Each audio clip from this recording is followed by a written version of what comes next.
बिस्मिल्लाहिर्रहमानिर्रहीम, अस्सलाम वालेकुम। Live with doctor Shahid Masood के साथ मैं हूं सुवेरा सलीम। नाज़रीन, मुल्क की सियासी सूरत हाल पर नवाज शरीफ साहब की ज़ेर सदारत आज नून लीग का अहम मुशावरती इजलास हुआ।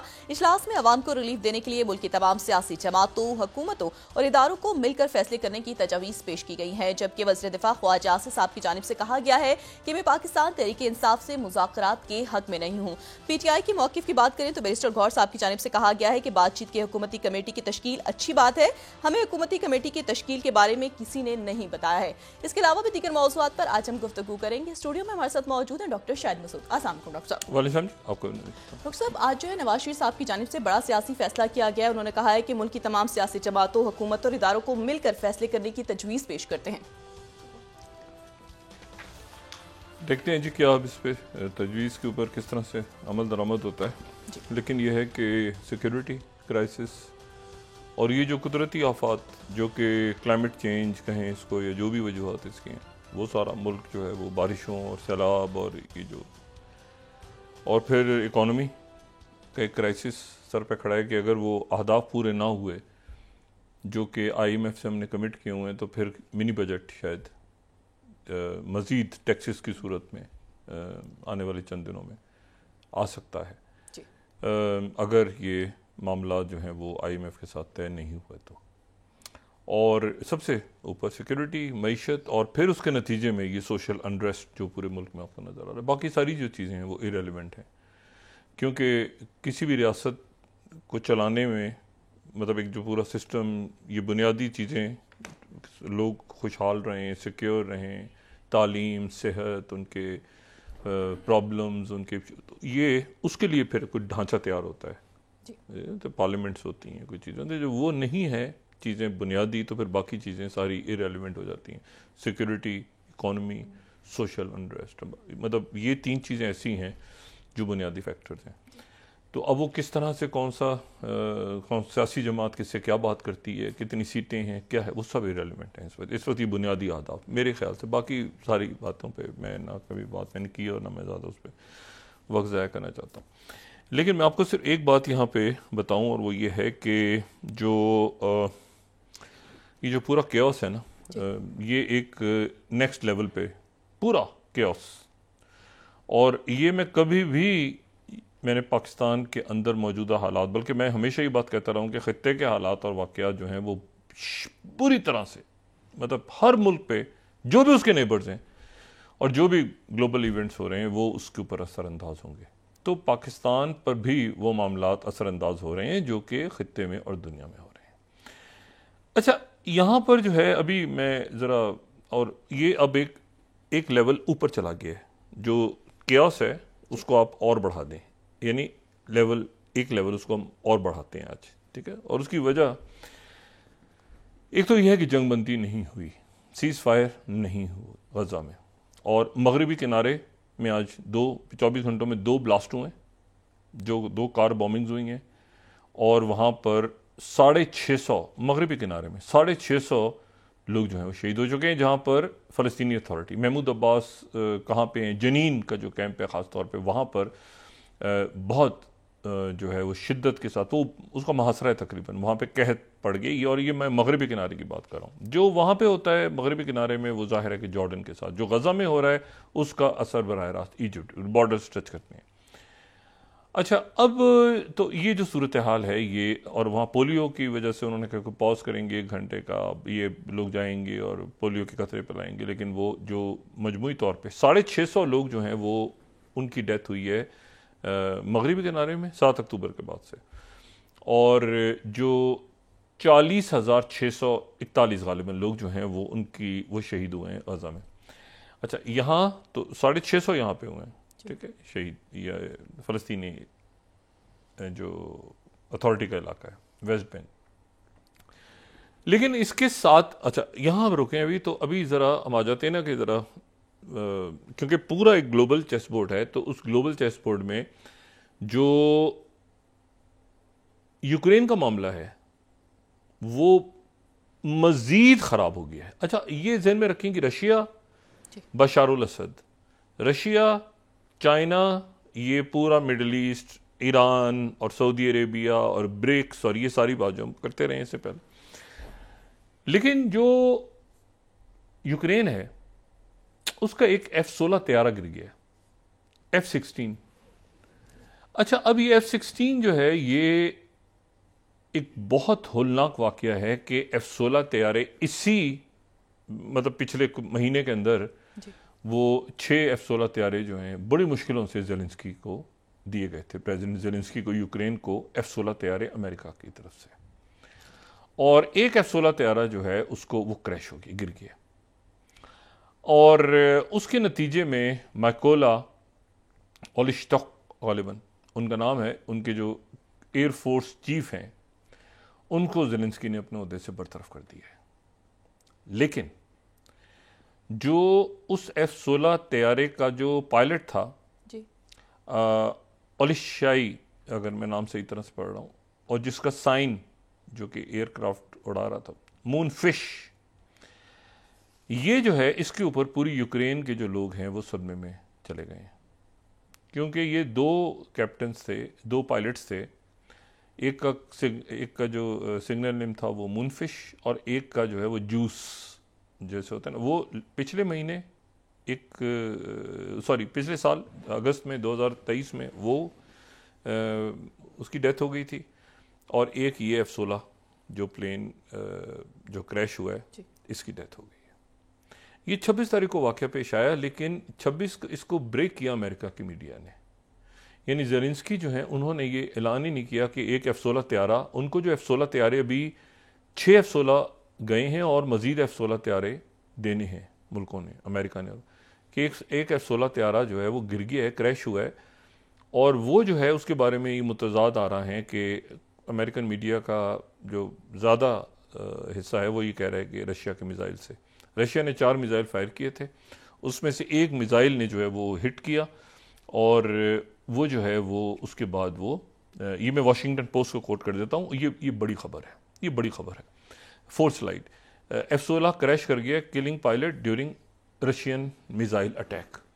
अच्छा, अब ये जो मुनफिश जो पायलट है जो जिसकी डेथ हुई है, ये अच्छा बड़ा इवेंट इसलिए है कि देखें एडवांस टेक्नोलॉजी, ये जो एयर कम्बैट में ये साल की ट्रेनिंग पायलट्स की होती है। ये जो मुनफिश पायलट जिसका सिग्नल मुनफिश, ये दोनों जो हैं, ये और जूस, मैं ज़ाहिर है कि उसी से नाम आसान है कहना, तो मैं इसीलिए उनके जो सिग्नल नेम्स हैं उनसे बता रहा हूँ। ये दोनों जो हैं ये अमेरिका गए पिछले 2-3 सालों के दौरान, बार बार ये वहाँ जाते थे, और ये चूँकि जो मिग प्लेन्स हैं उनके ऊपर ट्रेंड थे, तो ये वहाँ जाके लॉबी करते थे, मिलते थे वहाँ के लॉ मेकर्स से, बड़े पॉपुलर थे यूक्रेन में भी और अमेरिका में भी।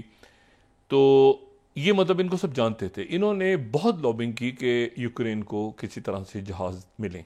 फिर उसके बाद जो ये मुनफिश जो कि ये जो F-16 क्रैश हुआ है, अमूमन ये होता है कि कुछ साल लग जाते हैं F-16 तैयारों की जो परवाज़ है उसको समझने के लिए। इसकी जो रिक्वायर्ड ट्रेनिंग थी इसने अमेरिका में 6 महीने में पूरी कर ली। ये बड़ा इनका ज़बरदस्त पायलट था यूक्रेन का, और एक तरह से एक होता है ना कि एक अलामत होती है किसी मुल्क की। अब वो जनाब वो 4 मिसाइल्स आए और मिसाइल्स ने हिट किया, और उसके नतीजे में F-16 तैयारा गिर गया। अच्छा, अब ये जो है ये नेटो के ममालिक पहले ही एक तकसीम है, बहुत बड़ी तकसीम है, जहन में रखें। और ईस्टर्न जर्मनी जो है वहाँ पे आज इलेक्शंस हो रहे हैं, और उसको हम डिटेल में डिस्कस कर चुके हैं कि वो जो रियासतें हैं वो जो बिल्कुल पुरानी मशरिकी जर्मनी के साथ रियासत थी, वहाँ पे सनक्सी और बाकी इलाकों में, जो दरस्ता में रहे, वो मतलब सारा मैं परसों 2 रोज़ पहले उसको डिस्कस कर चुके हैं। वहाँ के आज रिजल्ट्स हैं, और वहाँ के जो रिजल्ट्स हैं वो जाहिर है कि ये प्रो प्यूटिन पार्टीज हैं। अच्छा, अब सवाल ये है सारा कि वो जा रहे हैं मंगोलिया। ये मंगोलिया जो है ये वो है जहाँ पे 1206 में चंगेज़ खान ने सल्तनत मतलब मंगोल सल्तनत की बुनियाद रखी थी। मंगोलिया एक मुल्क है, लैंड लॉक कंट्री है, और बहुत बड़ा मुल्क है।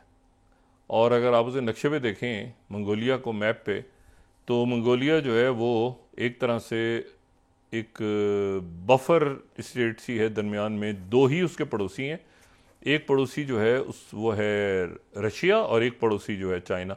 रशिया और चाइना के दरमियान मंगोलिया है, ठीक है। और यहाँ से उठे थे जो लोग हैं वो यहाँ से लोग उठे थे जो कि यानी मंगोल यहाँ से उठे थे। अच्छा, ये तो बात है। दूसरी जो बात है वो ये है कि ये पुतिन जा रहे हैं मंगोलिया, और प्रेशर ये आ रहा है कि मंगोलिया इनका अरेस्ट वारंट निकाले, क्योंकि मंगोलिया जो है उसके 2 ही पड़ोसी हैं, लेकिन उसके जो बाकी पड़ोसी हैं वो थर्ड नेबर्स कहलाते हैं। यानी अमेरिका उसको थर्ड नेबर कहता है। जो पिछले साल उनके वज़ीर आज़म गए अमेरिका में, तो उनको थर्ड नेबर के तौर पे जो है वो अमेरिका और साउथ कोरिया और बाकी मुल्क जो है वो थर्ड नेबर कहते हैं। ये स्टेटमेंट, जॉइंट स्टेटमेंट 2023 की देखें, अगर 15वीं स्लाइड, तो जॉइंट स्टेटमेंट और strategic third neighbour partnership between US and Mongolia. यानी यूएस, मंगोलिया का चूंकि दूसरा कोई तीसरा पड़ोसी कोई नहीं है, तो 2 पड़ोस जो भी मुल्क हैं वो तीसरा पड़ोसी कहते हैं, थर्ड नेबर पॉलिसी, कि भाई क्योंकि मंगोलिया दरमियान में, और पार और सर्बिया जो पाइपलाइन है वो यहाँ से गुजरती है, तो ये मंगोलिया जा रहे हैं और प्रेसिडेंट पुतिन 12।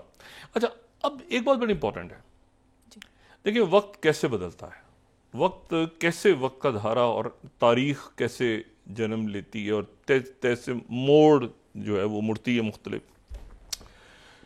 ये जब बर्लिन वॉल गिरी है 89-90, और वहाँ पे दरस्तों में थे, 89 में गिरी, दरस्तों में पोस्टेड थे केजीबी ऑफिसर व्लादिमीर पुतिन, और ज़ाहिर है गोरबाचोव, और उसके बाद बोरिस येल्त्सिन और इसान।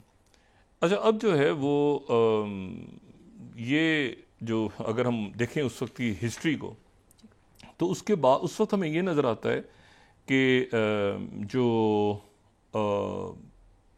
एक बहुत ज़्यादा कमज़ोर हो गया था, बहुत ज़्यादा कमज़ोर हो गया था सोवियत यूनियन, ज़ाहिर है टूट गया था, और टूटने के बाद जो है वो उसको इशू ये था कि यूनिपोलर वर्ल्ड थी, यानी ये वही है ना, एंड ऑफ हिस्ट्री वाला टाइम है।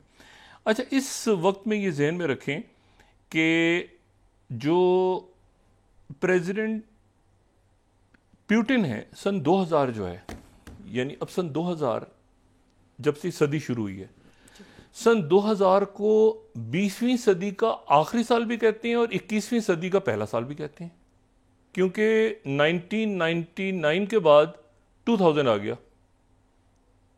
यानी आज से 24 साल पहले की बात मैं कर रहा हूँ, जब ये सदी शुरू हुई, 21वीं सदी को 24 साल हो गए हैं, तो 90 यानी अब वो 20वीं सदी का आखिरी साल या 21वीं सदी का पहला साल, मतलब यहाँ पर एक फटअप उस वक्त बड़ा ज़्यादा, उसको Y2K, एक उस ज़माने भी थे कि वायरस आ जाएगा, फैल जाएगा, पता नहीं क्या होगा, दुनिया भर का इंटरनेट बंद हो जाएगा, Y2K। तो Y जो है वो निकला है ईयर से, और 2 जो है वो 2, और K जो है वो 1000, तो यानी ईयर 2000 से Y2K भी उस ज़माने में एक बड़ा लफ्ज़ शायद लोगों को याद हो, Y2K। अच्छा, ये जो सन 2000 है, ये वो है जब प्रेसिडेंट मुशर्रफ यहाँ पे मौजूद हैं। नवाज शरीफ साहब जिस साल बाहर गए सऊदी अरेबिया, रफ़ीक तारड़ साहब शुरू में और दरमियान में, और अगस्त के अंदर वो जो आगरा कॉन्फ्रेंस, यानी ये वो साल है पाकिस्तान की सियासत का। और बेनज़ीर भुट्टो साहबा बाहर हैं, जलावतन है, और यानी ये ईयर 2000 है। अच्छा, अब ईयर 2000 जो है उसमें 2 बड़े वाक़यात हैं आलमी सतह पे। 2 जो हैं वो शख्सियात मुंतखब होती हैं। एक जो शख्सियत है वो मुंतखब होती है साल के शुरू के महीनों में, फरवरी वगैरह में, फरवरी मार्च, ठीक है, और उसका नाम है व्लादिमीर पुतिन। सन 2000 में वो इलेक्ट होते हैं प्रेसिडेंट रशिया के, और उस साल के आखिर में, यानी सन 2000 के ही आखिर में फटा पड़ जाता है कि जी अमेरिका का सदर कौन होगा, और फिर आखिर में डिसाइड अदालत करके, और फिर वो एल गोर और बुश के दरमियान, तो बुश जूनियर जो है वो, अभी 9/11 नहीं हुआ, उससे 1 साल पहले की बात हो रही, 2000 की बात हो रही। अब जनाब 2000 में जो है वो बीबीसी को एक इंटरव्यू देते हैं प्रेसिडेंट, उस वक्त के एक्टिंग प्रेसिडेंट, ठीक है, अभी उन्होंने मुकम्मल जो है वो जाहिर है कि उनको उससे पहले यानी ये 5 मार्च सन 2000। तो डेविड फ्रॉस्ट, एक बड़ा नाम, डेविड फ्रॉस्ट के बगैर सहाफ़त जो है वो मुकम्मल नहीं हो सकती, इलेक्ट्रॉनिक भी और वैसे भी, अदरवाइज जो भी लोग हैं वो डेविड फ्रॉस्ट को अच्छी तरह जानते हैं, तो मुझे बताने की ज़रूरत नहीं। बहरहाल BBC breakfast with David Frost, 9th slide. अब इसमें जो डेविड फ्रॉस्ट का इंटरव्यू है उसमें प्रेसिडेंट पुतिन से ये सवाल होता है कि आपके नेटो के बारे में क्या ख्याल है। तो वो कहते हैं कि Russia is a part of European culture, और मैं इमेजिन नहीं कर सकता कि मेरा जो मुल्क है यूरोप से दूर रहे, और सिविलाइज्ड वर्ल्ड है, और मैं hard for me to visualize NATO as an enemy. ये पुतिन है। और ये जो है, ये जो सवाल है, ये सवाल खुद बड़ा नुकसान पैदा कर सकता है, कैपेबल कॉजिंग डैमेज। उसके बाद डेविड फ्रॉस्ट ने एक और सवाल किया, उसने कहा कि is it possible that Russia could join NATO. आगे से कहते हैं Vladimir Putin, I don't see why not. ये बात हो रही है कि प्रेसिडेंट पुतिन जो हैं, क्या रशिया नेटो में आ सकता है? G8 नहीं की बात हो रही, G8 की बात भी नहीं हो रही, G7 कोई 8 कोई SCO को, नहीं, नेटो, खुद नेटो के अंदर। और उसी दिन का जो वॉशिंगटन पोस्ट है, 8th slide, Putin says why not to Russia joining NATO.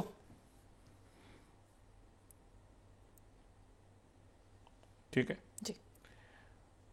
बड़ा हंगामा हो गया रशिया में, क्योंकि उसकी वजह यह है कि इलेक्शन अभी होने थे, इन्होंने इंटरव्यू दे दिया। एक्टिंग प्रेसिडेंट, रशियन प्रेसिडेंट नहीं है, 5 मार्च को ये एक्टिंग है, अभी इलेक्शन होना है, ये पहली दफा इलेक्ट होना है प्रेसिडेंट पुतिन ने। और उस वक्त आप उस वक्त की दुनिया देखें और आज की दुनिया, तो कहते हैं कि मुझे क्या इशू है। इन टेलीवाइज इंटरव्यू, ये वॉशिंगटन पोस्ट ने 5 मार्च सन 2000 Y2K में लिखा है, ईयर 2K में। अच्छा, अब जो है आप ये देखें कि उस वक्त ये वो है जो सर्बिया पे अटैक हो रहे हैं 99 में, ये पाकिस्तान के अंदर 12 अक्टूबर हुआ, ये वो है ना, वहाँ पर यूगोस्लाविया का सर्बिया नेटो अटैक कर रहा है, रशिया के अंदर एक अजीब सी वो एक कोफ्त है। लेकिन ये है कि उससे पहले रशिया बड़ा करीब आया हुआ है, चेचन वॉर्स के ऊपर कुछ थोड़ी सी नाराज़गी हुई दरमियान में, यूरोप पीछे हट गया, लेकिन कोशिश हो रही है कि रशिया भी आ जाए, रशिया भी नेटो में आ जाए, रशिया नेटो में आ जाए। मतलब पुतिन इतना जबरदस्त लग रहे हैं अमेरिकन को। अगले साल तो अभी तो G8 वगैरह में आ जाएगा ना रशिया कुछ दिनों के बाद, लेकिन उससे पहले ही रशिया, और उसके बाद WTO में चाइना आ जाएगा अगले साल, यानी 2001 में जब ये 9/11 भी होगा और सारे वाकयात होंगे। लेकिन उससे पहले प्रेसिडेंट पुतिन कह रहे हैं कि एक्टिंग प्रेसिडेंट पुतिन कि व्हाई नॉट, नेटो में क्यों नहीं। और जेम्स बेकर और उससे पहले गोर्बाचोव और ये सारा सोवियत यूनियन जब टूटा है, तो फिर ये कि नेटो में लाया जाए ना लाया जाए, क्या किया जाए, कैसे हो, तो बड़ा मतलब दुनिया गुडी चल रही है। फिर 2004 में लाइन लग जाती है मुल्कों की, ईस्टर्न यूरोप, बहुत सारा पोलैंड, ये वो आगे, यानी जैसे सदी आगे बढ़ती है तो बहुत सारे मुल्क ईस्टर्न यूरोप के शामिल हो जाते हैं, सारे शामिल हो जाते हैं। लेकिन एक सोच ये है अमेरिका के दिमाग में कि रशिया भी नेटो में लाना है, और उसके लिए जेम्स बेकर कोशिश कर रहे हैं पूरी। जेम्स बेकर और इवन उस वक्त की जो इंतज़ामिया थी क्लिंटन दौर में पूरी कोशिश हो रही है कि किसी तरह से रशिया जो है वो नेटो का हिस्सा बन जाए। अच्छा, अब यहां से और फिर उसके बाद अगर 97 में चले जाएं तो ये 7 slide, US Department of State 15 मई 1997, 7 slide, NATO Russia founding act भी हमारे सामने आ रहा है। मतलब नेटो बिल्कुल ऐसे हैं, करीब है ना, ये कोई इशू नहीं है, ठीक है। और नेटो जो है वो एक्ट, ये रशिया साथ रहेगा, क्लिंटन एडमिनिस्ट्रेशन स्टेबल करेगी रशिया की। ये प्रेसिडेंट क्लिंटन और येल्सन के दरमियान मीटिंग्स हुई हैं वगैरह वगैरह, बड़ा गुडी बड़ा अच्छा। 5 प्रिंसिपल्स हैं। NATO Russia do not consider one another adversaries, एक दूसरे के खिलाफ नहीं होंगे कभी नेटो और रशिया। ये अभी भी मौजूद है एक्ट।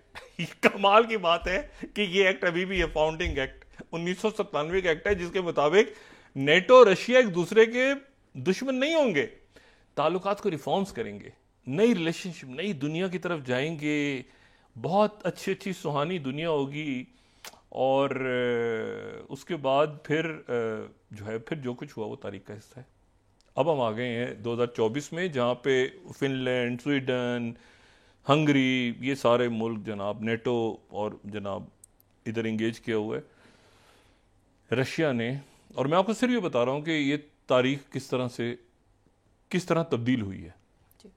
जॉर्जिया 2008 हो गया, फिर यूक्रेन 2014 हुआ, और फिर उसके बाद जो है वो अब जो है ये कैलकुलेशन थी कि जी 15 दिन महीने की मार है और उसके बाद रशिया गया, शिकस्त खा जाएगा 2022 में।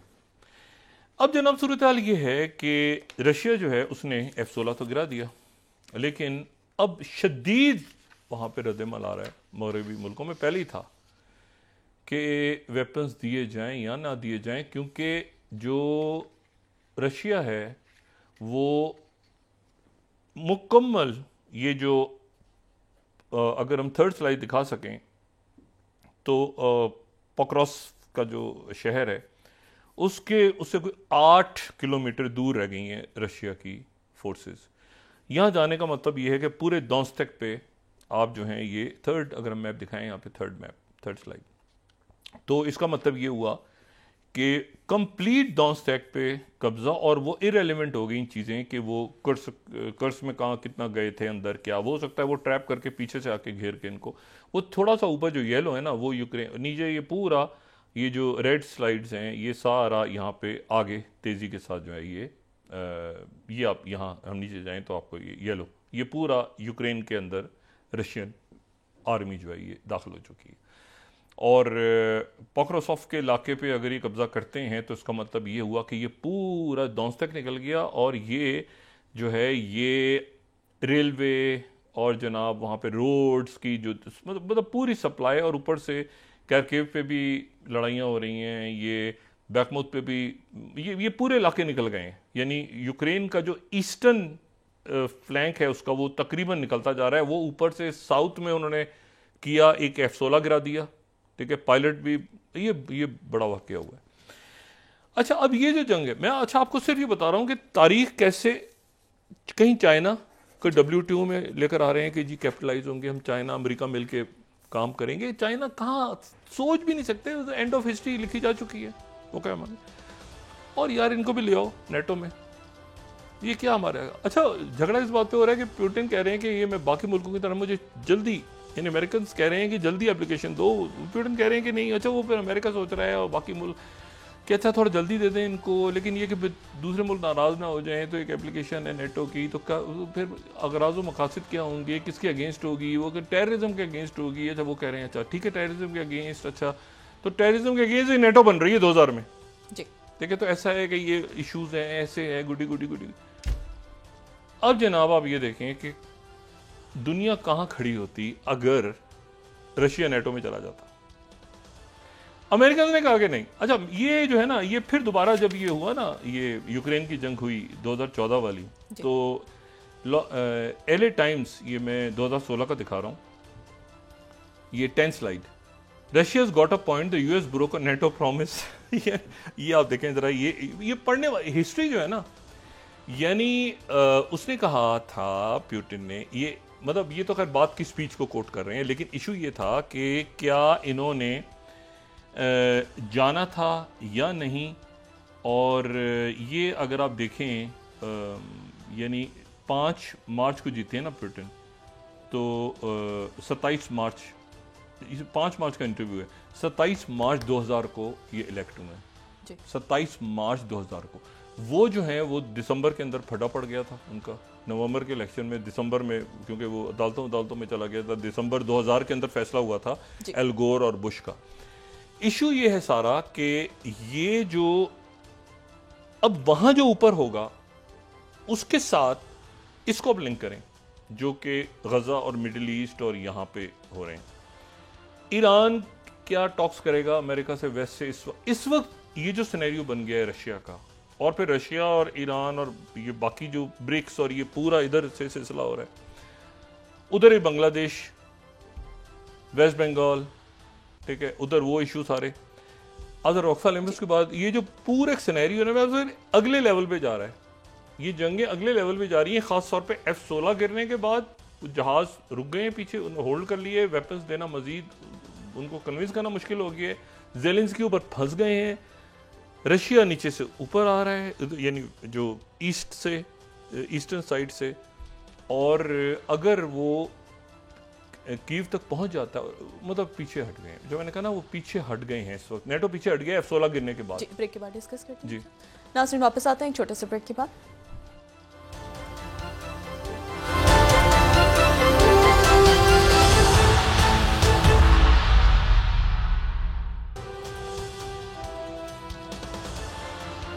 वेलकम बैक नाज़रीन। डॉक्टर साहब, मौजूदा सूरत हाल में महमूद खान अचकज़ई साहब नून लीग और पीटीआई को साथ बिठा सकेंगे? देखते हैं जी, क्योंकि मुस्लिम लीग नून तो नहीं, हुकूमत जो ये अरेंजमेंट जो है ये यकीनन बात करना चाहेगा उनसे, और वो, लेकिन अब क्यों, सवाल ये है कि क्यों, अभी मेरे ख्याल से कोई तरामीम वगैरह पता नहीं आ रही हैं नहीं आ रही, और माहौल इस वक्त कुछ और है। मैंने आपसे ना माहौल ये मईशत की तरफ, और ख़ास तौर पे जो बलूचिस्तान में जो वाक़यात पेश आए तो उधर अगर सब मिल के तवज्जो दें और ये पोलराइजेशन है इसको ख़त्म करें तो ये ज़्यादा बेहतर है, और इकॉनमी किस तरफ जा रही है, ये सारे मामला। मैं आपको सिर्फ ये कह रहा था कि ये जो आप ज़रा तसव्वुर करें, ये मैं इसलिए बात कर रहा हूँ कि एक तो वो 9/11 आ रहा है तो उसके हवाले से देखें कि दुनिया तब्दील किस तरह हो रही है, कि वो उस वक्त जो है वो यानी 1 साल पहले ही ये दुनिया में ये सिचुएशन है, और ये उसके बाद 2004 में बहुत सारे मुल्क आए नेटो में, वरना तसव्वुर करें कि उस वक्त अगर रशिया नेटो में चला जाता तो क्या होता। अच्छा, ये जो जैक सुलिवन चले गए चाइना से, बात नहीं बनी, कोई ख़ास बात नहीं। मैंने उस दिन भी बात बताया था कि चाइना ने खुल के वो जो रेड लाइंस की बात हुई है कि रेड लाइंस क्रॉस ना हो, हमने उनका इलामी भी दिखाया था।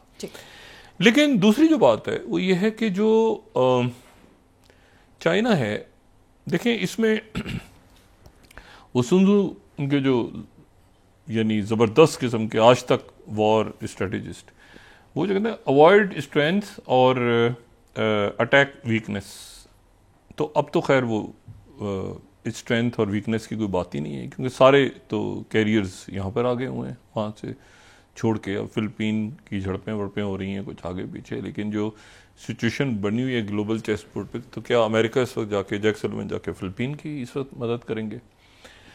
तो वहाँ पर वो जाहिर है कि आपके नेबर्स को के साथ आपने खुद ही मामलात को ठीक रखना है, बाहर से दूर से कोई नहीं आएगा 7 समंदर पार से और मदद करेगा आके, ना ये दौर है। और इसराइल का जो है अब मामला देखते हैं कि किस तरफ जाता है, क्योंकि अब ज़ाहिर है रीजनल प्लेयर्स ही कुछ करेंगे, या ये ज़हन में रखें कि चाइना और रशिया जो है वो एक लार्जर, हम जगह ना बिल्कुल फातिहा पढ़ के उसकी गया बशारुल असद, ख़त्म हो गया बशारुल असद। ये जब 2011-12 यानी कदाफ़ी, सद्दाम हुसैन, फिगर्स देखें ना आप, इनके जो वालिद हैं बशारुल असद का, हाफिजुल असद, वो स्ट्रॉन्ग फिगर्स, मतलब बड़े नाम जो थे वो गिर गए अरब स्प्रिंग नामी जब शोरिश शुरू हुई है वहाँ पे। और जो बशारुल असद को प्रेसिडेंट पुतिन निकाल के ले गए, ठीक है, क्योंकि उससे पहले ये हो चुका था, ये यूक्रेन और ये सारा मामला जो हैं, यूक्रेन और ये मैदान रेवोल्यूशन और ये सारा, विक्टोरिया न्यूलैंड पहुँच चुकी हैं, और ये सारा तो इन्होंने फिर जाके वो मिडल ईस्ट को अपने कदम जमाए। लिबिया की जो प्रोडक्शन है ऑयल की, खलीफा हफ्तार को सपोर्ट करता रहा है रशिया, ये ज़हन में रखें। कल भी बात हुई थी कि वो भाग गया है, वो जो उनका सेंट्रल बैंक का जो चीफ था वो मुल्क छोड़ के दौड़ गया है। 63% ऑयल की प्रोडक्शन गिर गई है, 63%, ठीक है, लीबिया के ऑयल की। और वहाँ पर अब उसको कैसे ठीक करना है, क्या करना है, तो ज़ाहिर है खलीफा हफ्तार का ही जो नॉमिनी होगा वही वहाँ पे वज़ीर आज़म आएगा। और मैंने कल भी बात की थी कि टर्की बहुत ज़्यादा वो ख़त्म अब हो गया कि जी वो मतलब लीबिया के जो है ना और इश्यूज़ वहाँ पे। और सूडान, ज़ाहिर है कि सूडान साथ नेबर में है, तो सूडान से फिर वो रिवर नाइल गुजरता है और नीचे सूडान का डैम जो है वो इम्पॉर्टेंट है बहुत ज़्यादा। एनीवे वापस आते हैं ज़रा, ये मैं जो बात कर रहा था कि ये इंडिया और चाइना के दरमियान। और ये अभी तक मखमस आया है कि ये जो बांग्लादेश में जो कुछ हुआ है तो उसके नतीजे में वहाँ क्या, वो किसने करवाया, कौन, कैसे हुआ है, क्या हुआ है, पीछे कौन, किसका फायदा, मतलब एक नया चेस बोर्ड अचानक बन गया ना, और बहुत बड़ा, ह्यूज। देखें, जो बंगाल है ये तकसीम हो गया था, ये अंग्रेज़ों के दौर में हो गया था, मगरबी बंगाल और मशरक़ी बंगाल। और बहुत खूबसूरत सकाफ़त है, खूबसूरत लोग हैं, अलग से जो है वो हर जैसे होती है ना कि एक कौम की, एक मुल्क, अलग खूबसूरत उनकी सकाफ़त है। अब इशू ये है सारा कि मैं इंटरनल पॉलिटिक्स को नहीं छेड़ता, लेकिन चूंकि अब ये बांग्लादेश के अंदर चेंज आया है तो सबसे पहला जो इसका इफेक्ट पड़ेगा वो आसपास पड़ेगा। तो एक तो वो जो 7 सिस्टर स्टेट्स हैं वहाँ पे क्या होता है आने वाले दिन में वो देखना है, म्यांमार में क्या होता है।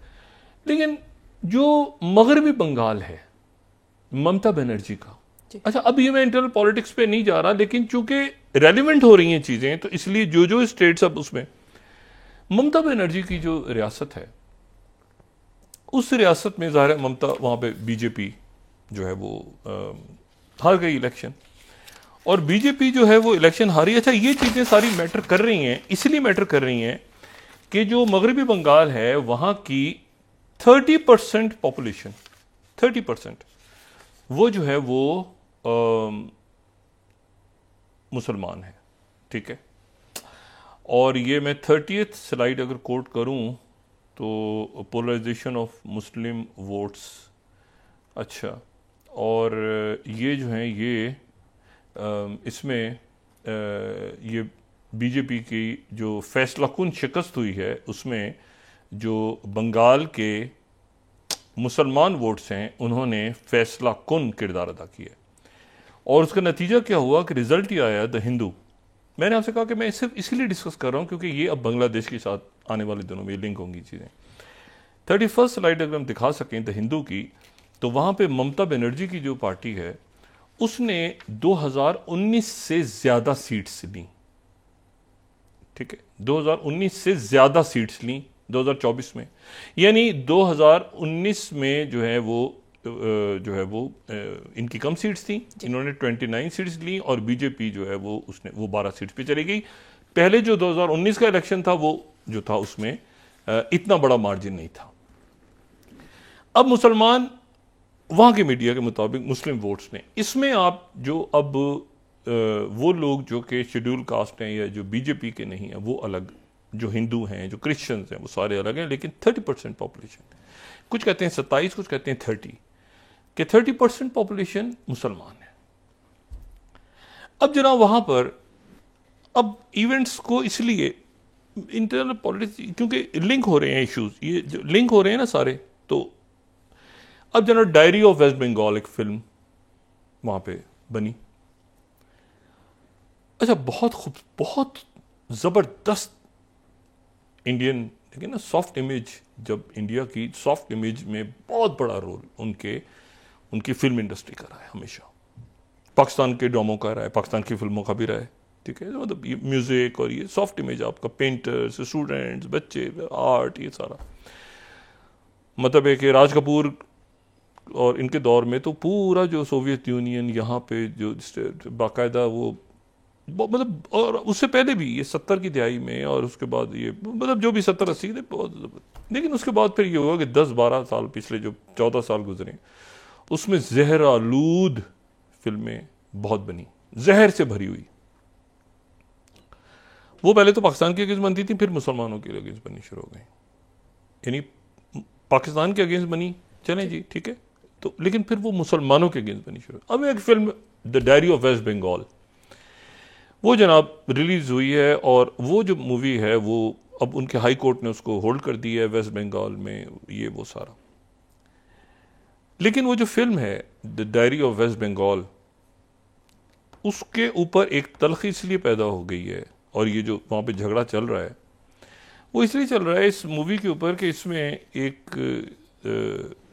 खातून की कहानी है, एक लड़की, यंग लड़की है जिनके जो है पेरेंट्स कत्ल हो जाते हैं बांग्लादेश में, और वहाँ सुंदरबन से फिर उनको निकलने में मुसलमान मदद देते हैं। अच्छा, फिर वो आकर जो है वो उनको एक मेंबर पार्लियामेंट मगरबी बंगाल में सेटल करवाता है और एक पॉलिटिकल पार्टी का उनको शायद टिकट वगैरह दिया जाता है। अब यहां टारगेट हो रही है ममता बनर्जी, यहां ममता बनर्जी टारगेट हो रही हैं, ठीक है ना, क्योंकि ये फिल्म बनी इस तरह से है कि जी जैसे ममता बनर्जी इसमें है, मतलब ममता बनर्जी ओरिएंटेड मूवी आ गई है। अच्छा, अब टाइम्स ऑफ इंडिया इसका रिव्यू इस तरह से लिख रहा है 27 कि this political drama is a total failure. लेकिन मैं आपको सिर्फ ये कह रहा हूं कि देखें ये चीजें अब मैटर करेंगी और करेंगी मैटर, कि सेंटर की हुकूमत और सारे वो जो हैं, और रिव्यू पॉलिटिकल ड्रामा उसको एक अंडा मिला है वो, ठीक है ना, लेकिन ये कि एक ऐसा बना तो सही ना कि उसके मर्डर हो जाते हैं जेनोसाइड में, बांग्लादेश में वो बॉर्डर क्रॉस करती है और टारगेट बन जाती है इस्लामिस्ट वगैरह वगैरह, इस्लाम में आ जाती है, फिर एक पार्टी उसकी हेल्प करती है, वो ममता बनर्जी को दिखाया हुआ उनकी पार्टी हेल्प करती है, फिर जब अब इशू ये सारा कि ये, और साथ ही वहां पर हरियाणा में एक, जहां पर अभी वेस्ट बंगाल है ना, एक मुसलमान को इस बात पर कि तुमने हरियाणा में अफवाह फैल गई कि इसने कहीं कह कुछ खा लिया, उसको दरख्त से टांग दिया, लोग पकड़ लिए। ये सेंसिटिविटी बढ़ रही है। ये नफरत अगर ख़त्म नहीं होगी किसी भी माशरे में, ये वो इंडिया नहीं है जिसकी हम तवक्को करते हैं या दुनिया तवक्को करती है। ये मतलब देखें सिर्फ र्यूमर्स पे इंडियन एक्सप्रेस, मैं आपको कह रहा हूँ कि सेंसिटिविटी है ना। 26 एक वहाँ से बंदा माइग्रेट होके गया है वेस्ट बंगाल से, उसको हरियाणा में लिंच कर दिया गया बीफ र्यूमर। देखें इस तरह नहीं, ये किसी तरह से इनको, क्योंकि वेस्ट बंगाल जो है ना, देखें 30% पॉपुलेशन के साथ मुस्लिम वोट्स ने फैसला करके, अच्छा उधर बांग्लादेश है, देखे ना, ये तो तकसीम हो गई थी ना बंगाल की बरतानवी राज में, तो इसलिए बहुत है, तो कहते हैं हैंडल विद केयर।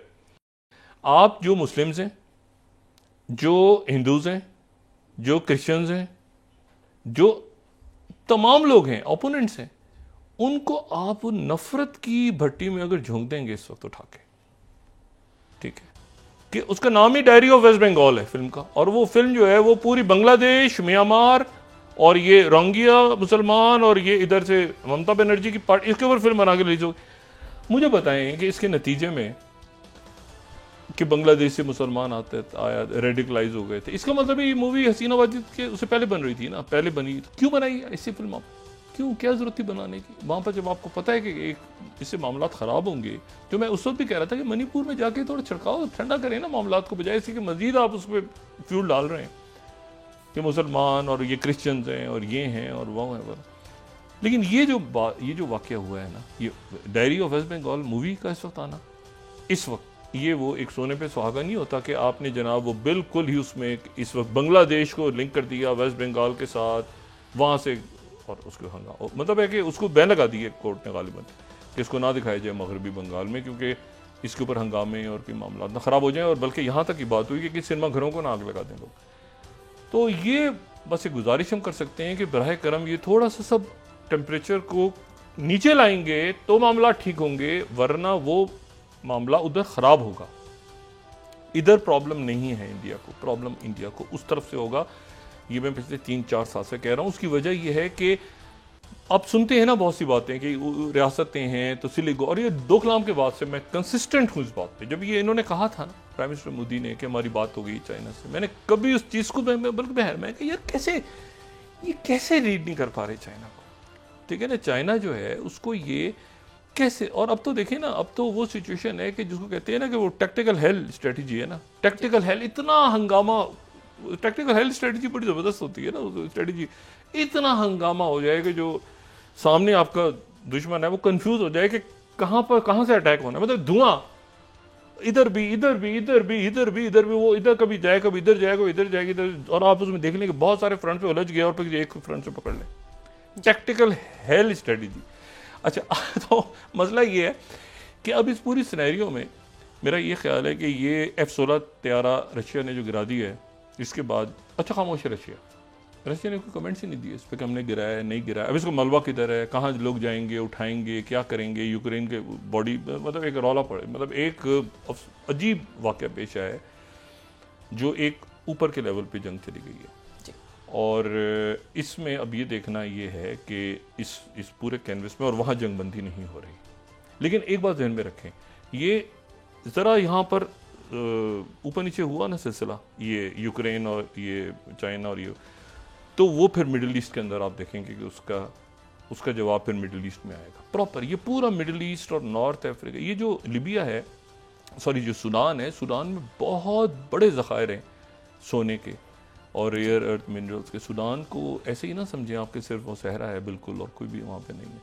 और मंगोलिया जा रहे हैं, मंगोलिया तो देखिए, मंगोलिया पे बात करेंगे, सहरा गोबी, वो चंगेज़ खान और फिर उसके बाद वहाँ से कुबलाई खान ने फिर अगली सल्तनत बनाई, और ये फिर चाइना से किंग डायनेस्टी के बाद ये अलग हो गए थे।